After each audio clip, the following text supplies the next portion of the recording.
วัสดีครับ สวัสดีครัสวัสดีจ้ะบยินดีต้อนรับทุกท่านเข้าสู่ช anel แฟนบอยมาจ้าวันนี้เรามารีแคปกันกับ EP ที่5ของมิสกิบังงาสังตานะครับทุกคนจ้าใช่จ้าอืมเป็นไงเป็นงงค่ะคืออะไรนะพัดชอบก่อนฮะคือก็ถามว่าเป็นไงลุงก็จะตอบว่าพัดชอบก่อนอ๋อคือ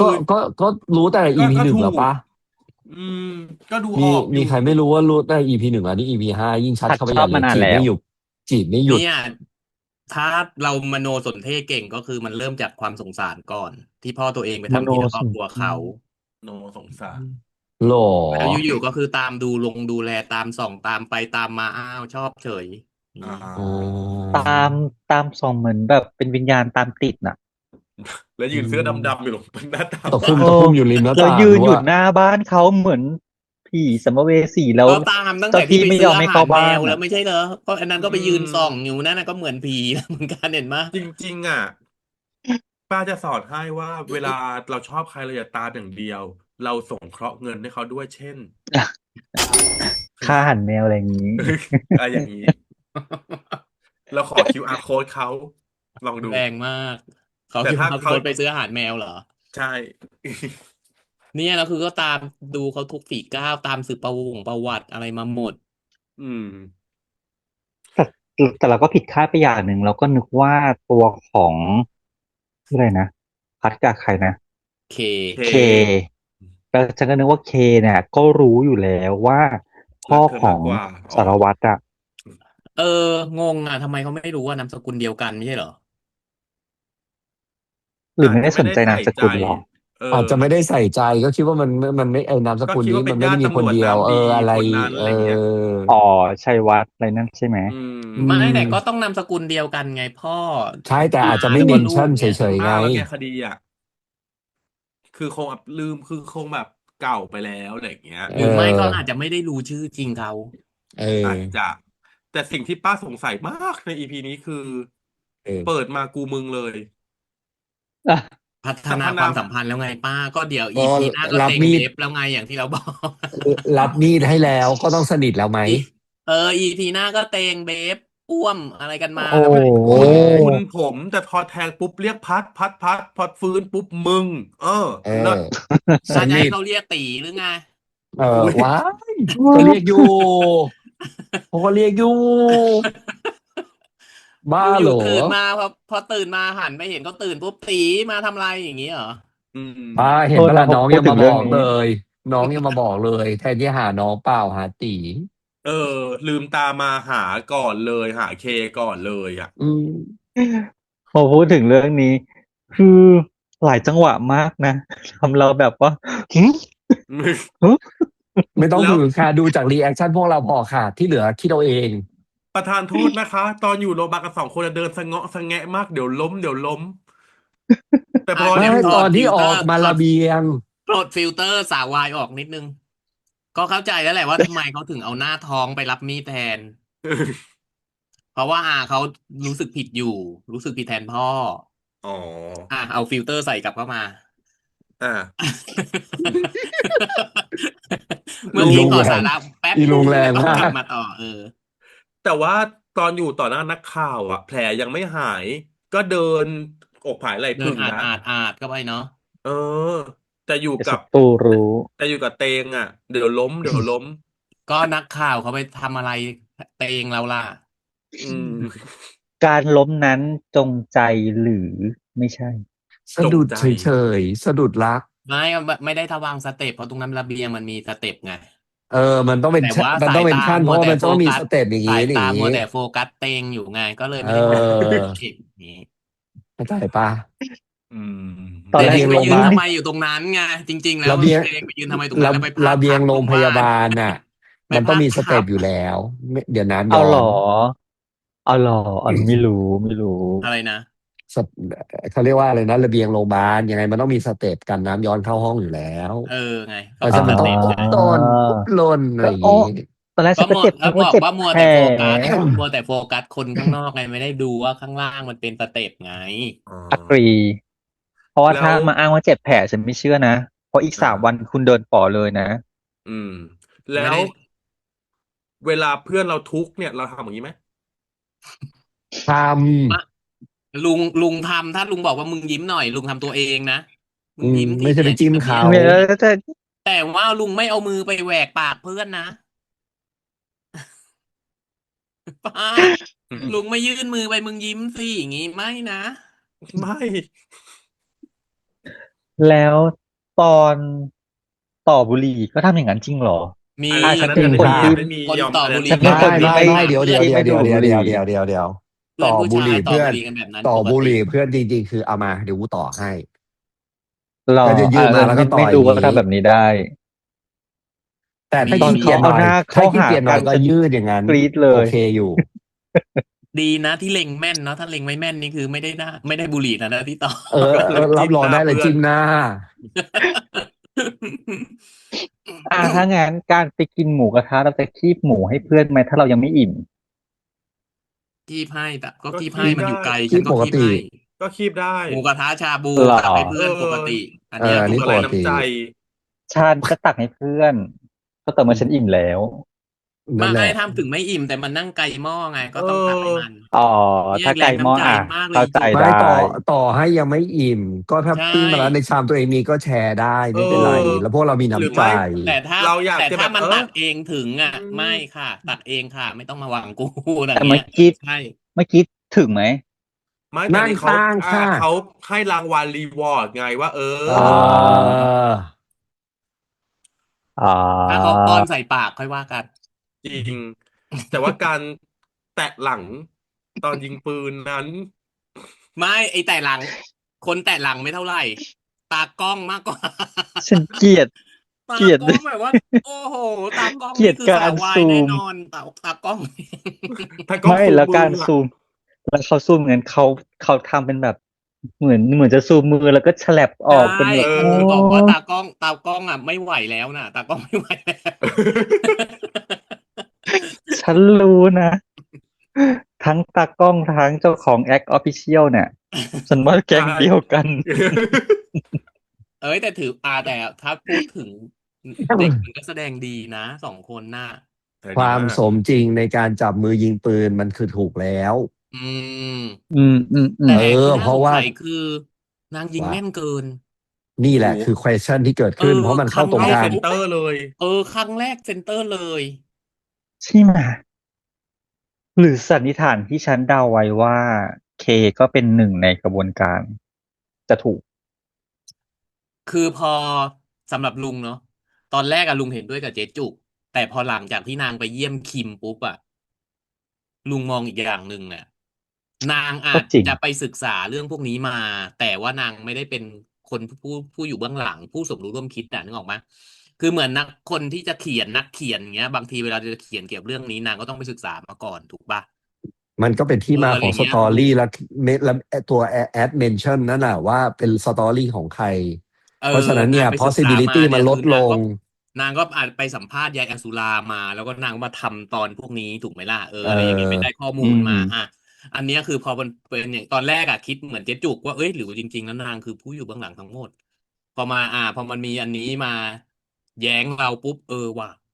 นางไม่ได้ทำเนี่ยนางอาจจะไม่ได้ทำเอง เพราะว่านางไปเอาข้อมูลจากคนอื่นมาอะไรอย่างเงี้ย ก็จริง แล้วคิมก็เลยมองเค มองมิสเตอร์คิ ที่ วอะเป็นศาส เป็น ดา เหมือนศาสดาเหมือนแบบเป็นพระ อืม เจ้าที่สร้าง ชี แต่ วิต ว่า เนค ก่ อ อน ส หน้า ขึ้นมา เนี้ย อย่างนี้ ก่อนหน้าเนี้ยเคไม่ได้เปิดเผยตัวไง อันนี้ก็ ใช่ แอบสงสัยว่าทำไมคิมถึงรู้จักเนาะ อื อื ทำไม ม ต คิ อ ม น ถึ แรง ก รู้ อะ ว่าคนเนี้ยคือมิสเตอร์คิม แฟลช ว่ะ แรกอะรู้สึกว่าใช่ แต่พอแฟลชสองหลังจากที่โดนคำถามเคไป ก็เลยทำให้รู้สึกว่ามันเหมือนโดนทวิสต์อะ คือโหแล้วคิมเล่นโหดเกินโหดจ เอน เราตามไม่ อ ทันน่ะ จริง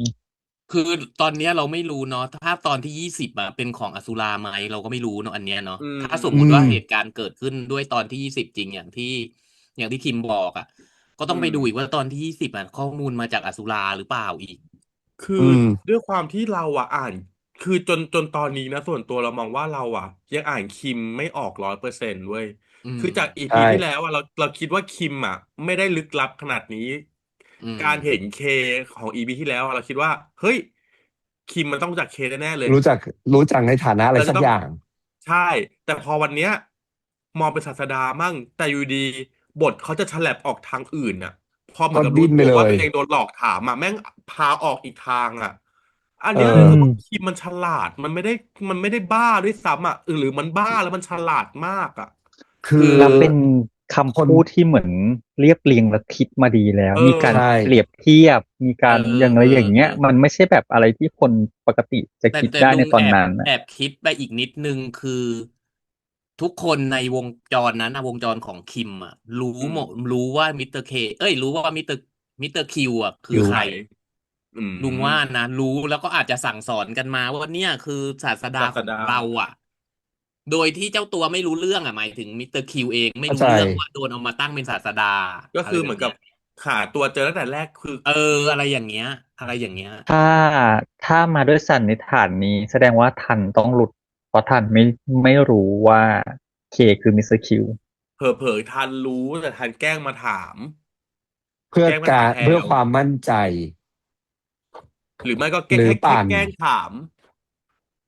แต่ปั่นอืมตอนนี้ลุงแอบคิดเหมือนเจ๊จุกว่าพี่ทันอาจจะหลุดแล้ว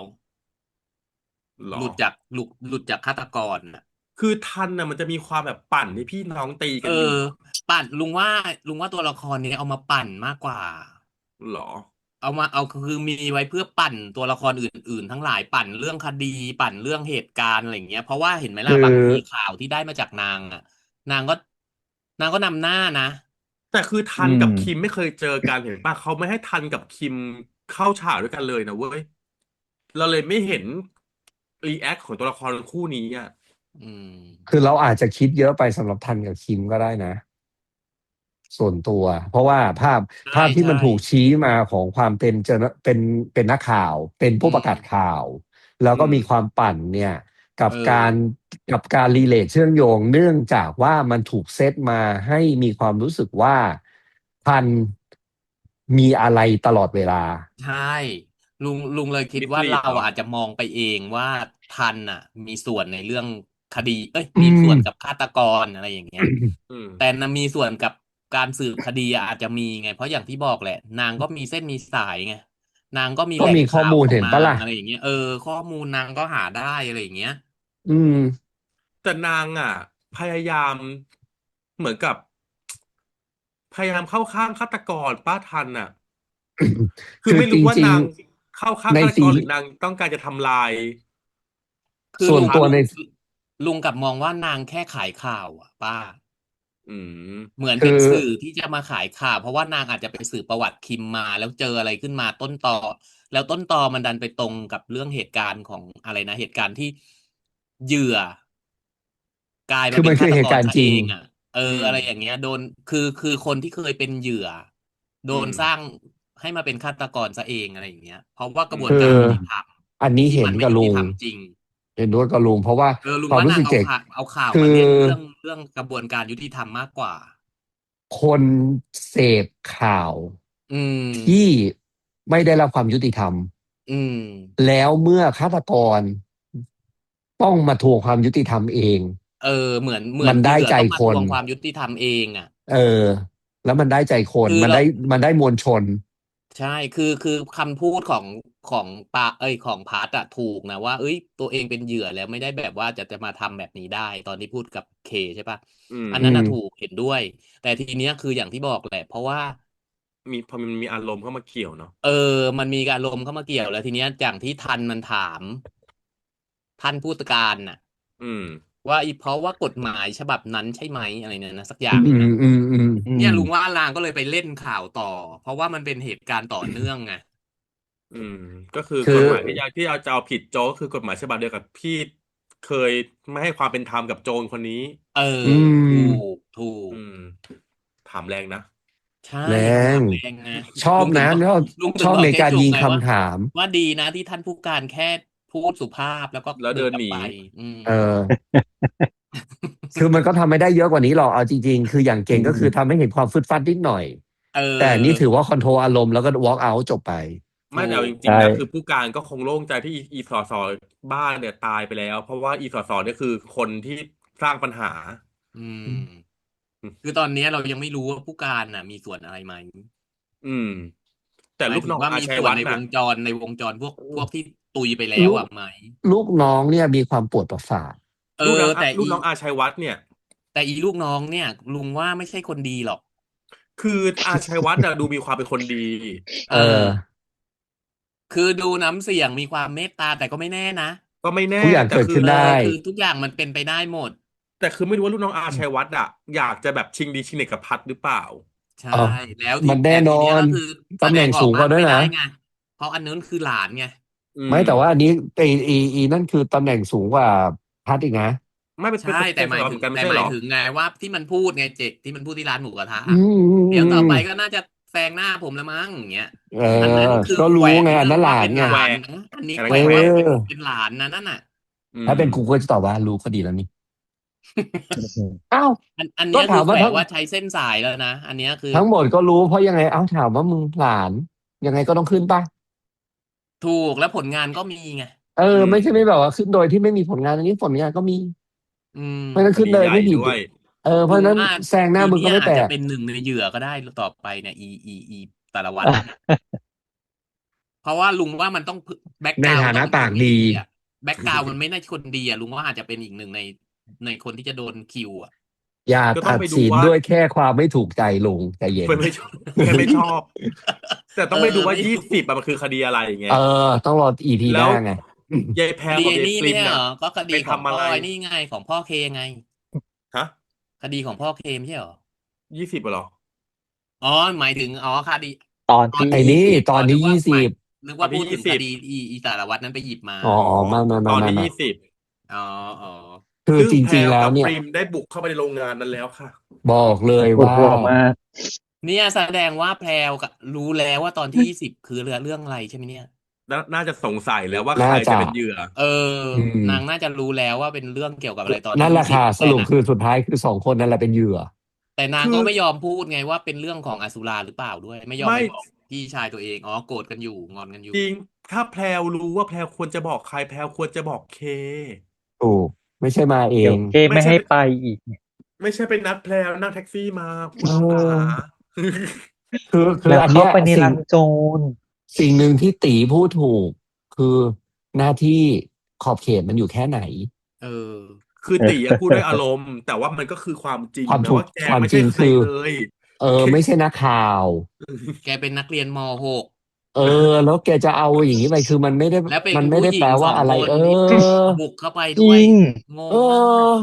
คือ หนู คือถ้า คโด่ะ น ตอ อะ น ไร ม. มา 6 ตี ดิ ก็ ฉัน แห ยัง ก เล่น อีก บอลลูนสีอยู่เลยค่ะ คือ นั่ ตี น อะ นั่น ติด เจ อย่างที่ ค่ะ ตีอะอารมณ์ร้อน คือ อืถ้าตีพูดกับน้อม งดี ๆ อะ น้องฟัง แต่ฉันก็แอบงงตีนะ มาวอแตกอะไรขนาดนั้นวะ ตอนนั้นน่ะ ตีวีนมาก ตีโกรธ ตีวีน ก็เข้าใจนะ คือมันก็เหมือนกับเคสที่อยู่ดี ๆ คือ เหมือ ไป นเคส รับ ที่ หลอัะไรงแลนะ? ้ว ไม่ เคสที่ อ๋อ ไปรับ เมื่อ หลั กง ี้ ฟังเป็น ใจ ฟัง เเยป็็น นค่ะ เป็น อืเป็นเค ใจ ส เย็ ที่ นค่ะ อ๋อ ก็คือ๋อ อไป แตรั่บหอ ลยั่ง าง เป็ ว่ น าแหละ เรา ป้า โกรธ ก็ อะ อ๋อ ป้ามันก็เหตุผลเดียวกันนั่นแหละ ก็คนที่เราแคร์มันมาทำแบบนี้ไง มันก็ต้องวีนหนักกว่าชาวบ้านนิดหนึ่ง สมมุติว่าคนที่แอบไปไม่ใช่น้องกับไม่ใช่แฟน เอ๊ย ไม่ใช่ ไม่ใช่น้องกับไม่ใช่เพื่อน อย่างงี้ เพื่เขาก็ ออาจจะน ไม่ได้วอแตกขนาดนั้นเขไง า เรียกว่า พาร์ตเนอร์ แล้วมาถึง วอร์ป โอ้โฮ วีน วีนไม่หยุดเลย วีนแบบ โอ้โฮ คือแบบ มีสติหน่อยคุณที นึกออกไหม? เหมคืือ อนผัวหนีเที่ยวอะ เหมือนผัวหนีเที่ยวอะ นึกออกไหม? กลับมา แลแล้้ววก็ ผัว เมี หนี มา เที่ยยืวน กับวน้ีน องตัว เออ ก็ ไม่ชวนกู เออ ปล่อยให้กูอยู่ วี บ้านซักผ้าอยู่ วี เอน หม อ ด ไมฉั่นทสนำงลูานกใบ้คาร นเหนื่อยขนาดไหนไม่รู้หรือไง มึง 2 คนไปเที่ยวกิน ไปเที่ยวมา อย่างเงี้ยเหรอ? โอ้โฮ ชีวิต แต่มันก็น่าโมโห คือเป็นฉันก็โมโห แล้วเเฮรา้ย เป็นตเอา ำรวจ ดี แล้วๆ นะ อยู่ถ้าเรา ดี เล่า ๆ บัด ถึง ดี สตอรเราี กับอะ น้อจงเรริา ง ๆ อืม คืออย่างน้อถ้าเป็น ยอะ อา มันก็ควรจะบอก ถ้าเป็ไมน่ ลุ ค ง ือ ใช่ นะ ลุงจะแอบบอกตั้งแต่ที่จะก่อนที่ลุงจะไปแล้วด้วย คือ ถม้ัา นโหมโหมายถึงว่าถ้าอลุะ งเป็นเคอะ อา คือป้าเข้าใจเรื่องของความโมโหเว้ย อีโมโหมันโมโหด้วยว่า เฮ้ย ทำไมไม่บอก ทำไมไม่บอก แต่อันเนี้ยคือด่าออกเรื่องอื่น มึงไม่อเยากให้เรื่องออ จบ อันนี้คือ ครับ รู้สึกจะ เขาเรียกว่าอะไรนะ ประหลอดแตก สจะ ลิงแต พาก ก น เริ่มพานแล้ว สลิงแตก เป็นลุงอัปเดตตั้งแต่ตอนที่ลุงรู้ว่าอ๋ออีตอนที่มันเลือกมาเป็นตอนอาสุรานู่นนั่นเนี่ยอะไรยี่เงี้ยลุงเออก็ไปอัปเดตแหละอืมอาจจะเนี่ยกลัวตีไม่ให้ไปหรือเปล่าไม่ให้ทำคดีแล้วเพราะว่าถือว่าจบแล้วตามหลักฐานที่มีไงไม่รู้แต่แต่คือเคเขาก็ต้องจะบอกอยู่แล้วแหละนึกออกแต่ปะเอาจริงคือเรื่องของเรื่องที่ใดๆที่แตกขนาดเนี้ยก็ห่วงแหละก็ห่ไม่วงห่วงจะเป็นขนาดนี้หรอแต่คนที่ประหลอดแตกกว่าคือเคค่ะตีประตูเกือบพัง เตรียมวีจริงนมาดีนะอย่างดีเห็นไหมเตรียมมาจากบ้านเลยนะ ใช่สิคือเตรียมคือห่อเขาเรียกเลยนะปลุกเร้าอารมณ์การวีนมาจากบ้านเลยนะมากูตั้งใจว่ากูต้องวีนแน่พอมาเห็นหน้าเขาแค่นั้นแหละแต่อ่อนเลยซีนนี้ชอบชอบตีเล่นนะอืมเป็นซีนที่เล่นแล้วฉันรู้สึกได้อืมว่ารู้สึกได้เลยว่าเขารู้สึกจชอบกัน ริงๆแบบนั้นอะไรเงี้ยไม่ อืม ก็อันนั้นมันคือรู้สึกอยู่แล้วคือเห็นน้ำตาเค้กนิดเดียวอ่ะเมะของลุงที่แบบว่าเตรียมวีนมาคือเมถฆก็อดน้ำตาไหลเหอะ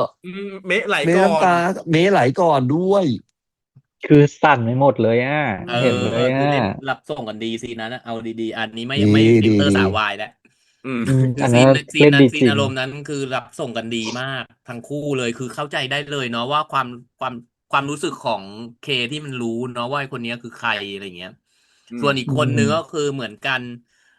คือก็อยากจะบอกเขาอะแต่ก็แต่ไม่รู้จะบอกตอนไหนก็จะก้าวไปอ่ะข้างหน้าจะบอกยังไงนึกออกไหมเออเออเอะไรอย่างเงี้ยออ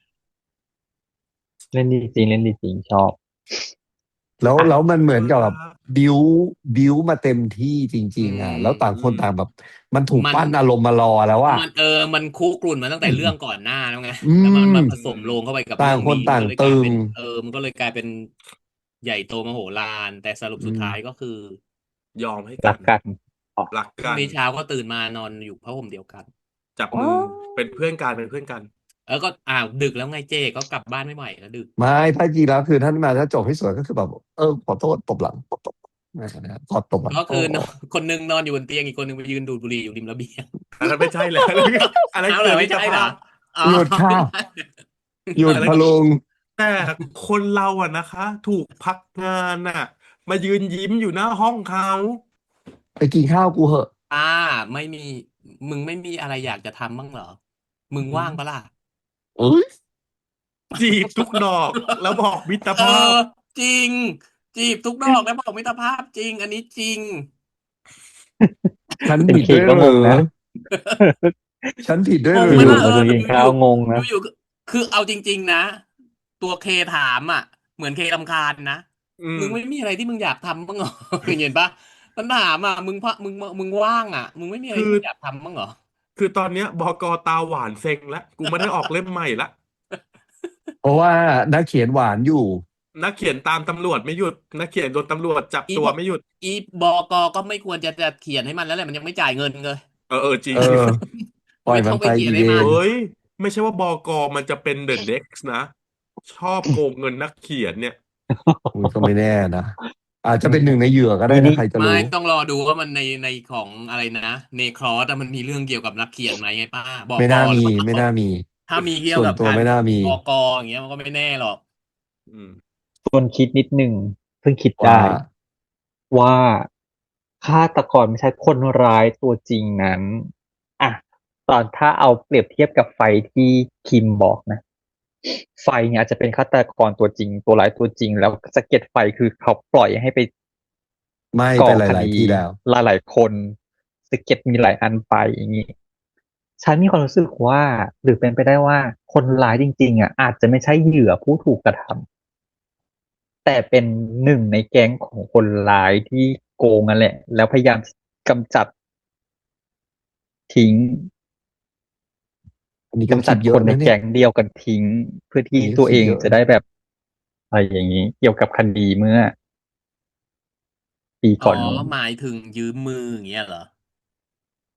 ใช่เป็นคนเป็นคนวางแผชักใยนเป็นคนชักชักใยใยเพื่อวางแผที่จะยืมนเฉมือยอีพวกเนี้ยแหละๆจัดการถูกอีกคนที่รู้เรื่องรู้ราวของฉันอะไรอย่างเงี้ยใช่เหรอใช่ก็มีโอกาสเป็นไปได้ถ้าเรามองในเวให้มันซับซ้อนขึ้นไปกว่านั้นเนาะสมมุติว่าเป็นผู้การสมมุติเนาะ แบบผู้การ อื ก็คือ ม เป็นผู้อยู่เบื้องหลังทั้งหมด ชักใยพวกเนี้ยให้มัน ใช่ จัดการพวก ท ที่ ำแบบว่าเป็นคนดี เห มี มือน ศีลธรรม เหมือนมาอาบน้ำชะล้างตัวเองทิ้งความชั่วของตัวเองทิ้งไปให้พวกนี้เป็นคนทำให้อะไรประมาณนี้ใช่ไหม ใช่ใช่แล้วถึงได้ให้คุณตำรวจคนนั้นนะมาเอาแฟ้มคดีไปไง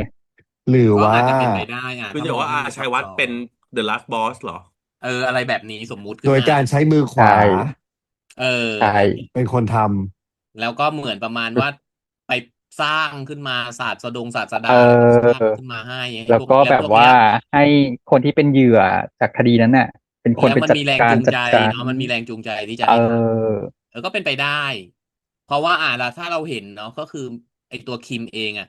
มันก็มีปัญหาทางด้านจิตใจอยู่แล้วเนาะมันอาจจะแค่ไปกล่อมประสาท ำอืม แล้วก็ให้แล้วทำแล้วมันได้ผลขึ้นมานู่นนั่นนี่อะไรอย่าง ก็ เงี้ย คือ ตอนนี้ป้าลำดับความคิดเจ๊จุกนะ อาชัยวัฒน์เนี่ย เป็นตัว ตัวย แย่ อด สุดเลย ตัวยอดเลย แล้วก็รองลงมาคือเป็นไอตัวสสนี่นักการเมืองนั่นที่มัน เออ ทนายนี่ที่ไปทำเรื่องชั่วๆเอาไว้ โดยที่ อื มี ม ชัยวัฒน์เนี่ยเป็น ใน ตัว อ ใหญ่ ดีต สุด เออ แต่ว่า ใช่ เพื่อที่จะไม่ให้สาวไปถึงตัวเองอ่ะ ก็เลยตัดตอนไอตัวพวกนี้ ด้วยการไป ทีละชุด สร้าง ชุ อี ด ตัวร่างกว่ามา จัดการ เออ พวกนี้ สร้า ใช่ งไอ้ แล้ พ ว วก ทำให้ เนี้ ดู ย เป็นคดีแบบ แล้วมันมีแรงจูงใจไงว่า อ๋อ เพราะไอ้พวกนี้มันเคยทำกับครอบครัวกู อืม อะไรอย่างเงี้ย อืม มันก็เลยพวกนี้ก็เลยยอมที่จะทำให้ ก็เป็นไปได้ ก็เป็นไปได้ ก็เป็นไปได้ เพราะ ก็ ว่า เป็น อย่า ไป ง ได้ อย่างเคเองอ่ะ อย่างเคเองก็เฮ้ยชอบฉากที่โดนกด ก ปา ด ก ปาก กา กา มากเลยเนาะ เออ อืม บีบเนาะ บีบมาก เหมือนเร้าอะเร้าให้แบบใจเต้นตามจังหวะปากกา แล้วก็จูงไปอะไรเงี้ย อืม แต่คือตีมาทางเงี้ยก็คือตีก็เลยซัดซะ ยับ เห็นไหมล่ะ เพราะว่ามีอะไรเกิดขึ้นกับคนพวกนี้ปุ๊บ รีแอคชั่นของตีจะรุนแรงทันทีเห็นไหม อืม บอก โอ้ แล้ว ตีต่อ อย ย่ามา ซะ ทำกับอย่ามาทำอะไรกับบีอย่างนี้ อืม ตี ว้า ไม่ยอ ตี ม เหรอ ตีก็เลยต่อ ตี ย ก็ ซะเล ดี ย อย่ามาทำอะไรกับบีตีก็ไม่ยอมอย่า ป่าง นี้ ปีก็เลย ได้ ป่าปีก็เลยยับไป ปี ปี ก็เลย ก็เลย ยับเลย กรามเบี้ยวไปเลย ปีนอนกรามเบี้ยวเลยอ่ะ แต่ก็พอปีเอาจริงๆนะแต่ละดูมานะปีแม่งปั่นใช้ได้จริง ปั่นหน้าโมโห แต่ เลยเห ปี อะคือถ้า ปั่ เรา น เป็น ด้วยอุณหภูมิสูงด้วย ปีควรจะไปคอนซีลเลอร์อะไรมั่งเนาะแผล ๆ ต ต ร อง น เนี้ย ไม่ เขาจง ขึ้น ใจ หน้า ปั่น ต้องให้เห็นว่านี่แหละผมเพิ่งโดน ฉัน มา โดน เต็ม ทำมา อ๋อ จงใจ ก็ต้อง ปั่น ดึง เอ ดราม่า อ อย่างนี้เหรอ ให้อีก อืม ต้องน่าสงสารเห็นไหมเราว่าพยายามไปหาข่าวแต่โดนต่อย อืม แต่ว่า เออ เพราะต้องขอบคุณปีนะ ที่ เขาสองคนได้มาเคลียร์กัน อ๋อกดตี ผม แล้ว พูด ตัว ถึง เกือบ เร็ว พัง เร็วเหมือนกันเนอะ EP 5เองอะ ก็คือ เออ ต่อไปปีก็จะไม่สามารถเอาเรื่องนี้มาข่มขู่ มา ตีได้อีก คู่นี้ แล้ว ได้แล้ว ก็ ใช่ คืออีก5 EP ที่เหลือหวานหยดทุก EP ปรุงหวานเลยล่ะ ไม่ เพราะ รู้ ว่า ว่า เขา ห เคลียร์ วาน ใจ จะ กัน หย แล้ว ดหรือว่าเลือดจะหยดลองดูก่อน อันนี้คง แต่ เลือ มั ด นก็ คง ต้อง ต้อง มี หยดบ้างแหละ มันต้องมี20ก่อน ตอนที่20มันต้องมีอีกสัก1หลบสุบ ฮะ ไม่ เอาจริงๆนะความรู้สึก ศ เจ็ พ ด ก็ คื คือ อ ศพค่ะ อ๋อ บาร์ดี้ค่ะ บาร์ดี้ น่าจะอย่างน้อย2-3อะให้มันมี ลุง ไป ว่า อี น่าก จะมีอีกหลาย เอ ลุง อ ว่า แค่ น่าจะมี หนึ่ อี ง ก มัน หลา น้อย ยไป มันคอนคลูดเร็วไป มันต้องมี อืม 1 มี 2 มี 3 อืม เพราะว่าถ้าเกิดบอกว่าคนเขาเรียกไอ้ที่นั่นบอกว่าอะไรนะเปลวไฟเหรอ อืม อืม มันไม่น่าจะมีแค่1 อัน มันไม่น่ามี โอ้ แค่1 คนหรือ มัน 2 ต้อง ค ถู น กกระจายไปอีก ลุงว่ามีเยอะ สะ ไม่ เก็ด แต่ ไฟ ตอนเนี้ย ไง มัน เยอะ ถูกตีแคบมาว่า มันจะเป็นตอนเฉพาะที่ได้รับอินสปายมาจากอสุราไง ใช่ โอ้ แต่เพียงแต่ว่ามันอาจจะ ณต ใน อน อ นี้ สุรานั้นมันถูกกระจายไปอีก 3-4 อันก็เป็นไปได้จ ลุง ริงๆอะ ลุงว่าซีรีส์กำลังหลอกให้เราโฟกัสอสุราด้วยป้า เหรอ เพราะว่าอีตอน20เนี่ย มันยังไม่มีเฉลยเลยไงว่าของอสุราหรือเปล่า อาจจะใช่ก็ได้ อาจจะใช่ อาจจะใช่หรือไม่ใช่ก็ได้ไง เพราะว่าอีคิมมันไม่ได้บอกนี่ว่าตอนที่20เป็นของอสุราหรือเปล่า อืม มันบอกแค่ สมมุติ มันเขียนแค่ตัวเลขไง ไม่ ซึ่ แต่ ง ว่า ไม่ สิ่งหนึ่งที่มันเป็น question เลยคือไอ้ที่สักที่นิ้วอะ เออ มันต้องมีอะไรอีก เพราะพยายามจะให้เห็นนะ เอ Till อ Date มัน อะ ชี้พยายามทิวเดทอะ จน พยายาม ตาย ชี้ให้เห็น สมมุตินะ เออ สมมติว่าถ้าเป็นอสุราจริงๆแสดงว่าคดีการพวกอย่างเงี้ย มันถูกวางแผนมาตั้งแต่ก่อนตั้งแต่แร วาดก การ์ตูนเนคอร์สอีกใช่ก็คือวางแผนที่จะให้ตัวของเคนเนี่ยมาสร้างเนครอสเว้ยใช่ เออ แล้วเคนเนี่ยก็คือเป็นแค่หนึ่งในเบี้ย หนึ่งในเบี้ยถูกตั้งเพื่อมาเป็นที่จะทำให้โรศาสดาดแมปนี้มาเป็นสำเร็จ ศาสดาใช่ใช่ใช่ ถูกเชิคือจดขึ้นมาริงๆทุกคนรู้หมดว่ามิสเตอร์คิวคือใครใช่ไหมอืถูมกแล้วก็คือก็คือเชิดเหมือนโดนล่อเชิซื้อดขึ้นมาเหมืใช่อนโดนล่อทุกซื้อคนรู้ มันพอดีแฟนคลับรู้ยว่ากเว้นตัวเอง มิสเตอร์คิวอยากทำอะไรเกี่ยวกับพวกนี้แล้วนางเอามาล่อซื้อพอดีอะไรอย่างเงี้ยอืมเรานี่เก่งจริงๆมียากกว่านี้ไหมครับ เออ อืม โอ้ยสตายแล้ว รุปคือพรุ่งนี้หน้าEP หน้าคว่ำกันหมดเลยค่ะ คือทฤษฎีใหม่ทุกตอน ใช่ เออ ไปเรื่อย แล้วก็ แล้วขิงเก่ง เอาจริงๆแล้วเลข20ที่ยายคิมเขียนนะเรายังไม่รู้เลยด้วยซ้ำว่ามันคือตอนชื่อตอนจริงหรือเปล่าไม่เป็นไรหมายถึค่ะ ขอแนะงว่าตอนนำให้ไปที่เลือกซื้อหวยจริงหรือเปล่าก่อนก็ได้ค่ะ 20นี้จริงๆอาจจะเป็นอะไรด้วยก็ไม่รู้อะไรอย่างเงี้ยหมายถึงว่ามี20 คนหรือว่าอะไรยังไงก็ไม่รู้ด้วยซ้ำอ่ะแม้แต่มันรีเฟอร์ตอนแหละลุง เอาจริง มันถูกเพราะนางจะหินทิ้งมาแบบหลันั้น กฐานเออ เอาไว้ว่า เพราะว่าไม่งั้นน่ะ วิธีการคือมันก็ต้องหินไปต่อ เพื่อให้มีใช่ ตัวจุดประกายไปต่อไม่งั้นมันจะมืดใช่เกินไปไง ก็ไปลุ้นแค่ว่ามันจะเป็นเรื่องของอสุราหรือเปล่าเอแค่นั้น แล้วจะเอออกมาในอแนวไหน ซึ่งถ้าเป็นอสุราต่อมันก็จะพอหาสตริกได้ว่ามันก็จะไปเวเส้นนี้แหละ ประมาณเออนี้แหละ ซึ่งถ้าเกิดว่าสมมุติว่าเป็นอสุราหมดเลย มันก็อาจจะเป็นเหมือนที่เจ๊จุกสงสัยก็ได้อสุราเนี่ยคือบอสใหญ่จริงๆไงอ่า อืม ปั่นมา เออ อื เป็นม คนปั่นมาหมดเลยคือนางอะไรอย่างเงี้ย เคี่ยวน้ำสต๊อกมาตั้งแต่แรก เออ เป็นคนวางหมากไว้ตั้งแต่อืม มาเอาของมาให้เอาของมาให้มิสเตอร์คิวเขียนเป็นเรื่องเป็สรุปนราวมาอสุราแล้วก็ไปชื่อทันแล้วก็ไปจบเลย สั่ง เอา ส เอา อน ไว้ ไม่อสุราไม่ได้ชื่อทันเพราะว่าทันยังก็อายุพอๆกันไงถูกปะล่ะ ผมไม่แน่ใครจะรู้อ่ะถึงเวลาแล้วมันฟลิปได้เสมออ่ะของพวกเนี้ยอืม ถูกปะล่ะ อืม แต่ก็ไม่แน่นะอีซีนที่มาแกล้งมาถามเนี่ยเออ น้องมันดูแล้วแบบดูอาจแล้วจะไอ้นี่ก็ได้นะรู้ใส่คำตอมาบหมดทุกเพื่ออันให้แล้เราว หมดความสงสัยในตัวทันก็ได้ไงป้ามิสแค่ลีดแต่แทรกจริงๆคือใส่เข้ามานางแต่หน้ามันบอกว่ามึงรู้อยู่แล้ว มึงไม่ทำตอแหลว่ามึงไม่รู้ เป็นไปได้ เพราะเอไม่งั้นน่ะ อ คนอย่างทันน่ะ ประกาศข่าวไปแล้ว อืม ไม่มา คือถามเหมือนตัว ป ต่อ ระมา ตัว ณ หรอก ว่าใส่มาแค่หลอกเวอร์ลิเพื่อให้เราใส่ ตัดผู้ต้องสงสัยทิ้งเฉยๆอ่ะเออ คือเราต้องบอกสังเกตไหมว่าข่าวที่เล่นทุกอันน่ะมันจะมีซีรีส์และไทม์ไลน์ อืม มันไม่ใช่รู้เดี๋ยวนี้มันทำเดี๋ยวนี้ รู้เดี๋ยวนี้ยังอมไว้ต้องนานกว่าจะมาค่อยๆมาหย่อนระเบิดทีละอันทีละอันทีละอันเห็นคือปะล่ะ ผู้กำกับอาจจะเดามาแล้วก็ได้ไงป้าว่าถ้าคนดูก็ต้องคิดว่าทันเป็นหนึ่งในผู้ต้องสงสัย เออ ก็เลยแบบวางหมากไว้ให้ตัวหนึ่งว่า ถามตรงๆเลยแล้วกัน เดี๋ยวแอดไปเลยเมนชั่นไป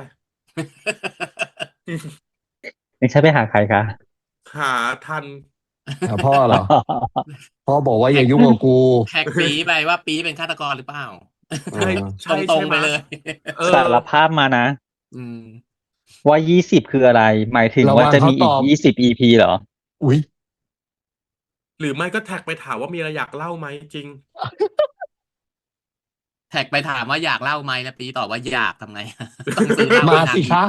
ต้องซื้อ มา เหล้า สิ ให้ คะ นางอีก เออ ไม่นางอยากเล่าพวกนั้นนะ ได้ ไม่ได้ ค่ะ หมา ไม่ ย มี ถึ ปั ง ญหา เรื่อง หยิบ เล่า เดี๋ยวหยิบแถวนี้ได้เลย ขอให้บอก ขอให้ช่วยคลายปมออกมาค่ะ ไม่แล้วปีก็จะบอกอ๋อเคกับค่ะเคกับพัดเป็นแฟนกันนี่ หื อัน ม นั้นแท็กถามแอคซีรีส์ค่ะ เออ อ่ะประมาณนี้แล้วกันทุกคน ได้จ้า เนาะก็วันนี้ EP 5แล้วอีกอาทิตย์หนึงก็เป็น EP 6ซึ่งคิดว่าก็จะคืบหน้าไปอีก เดี๋ยวก็เกิดทฤษฎีใหม่อีกเดี๋ยวเขาก็จะมาจีบกันอีก อืม ไอจีมันมีทุกอีพีค่ะ ถูกต้องงั้น วันนี้พวกเรา4 คนไว้แค่นี้กันนะครับ ขอตัวลาไปก่อนแล้วเจอกันกับ EP นะครับ ไปแล้วครับ สวัสดีครั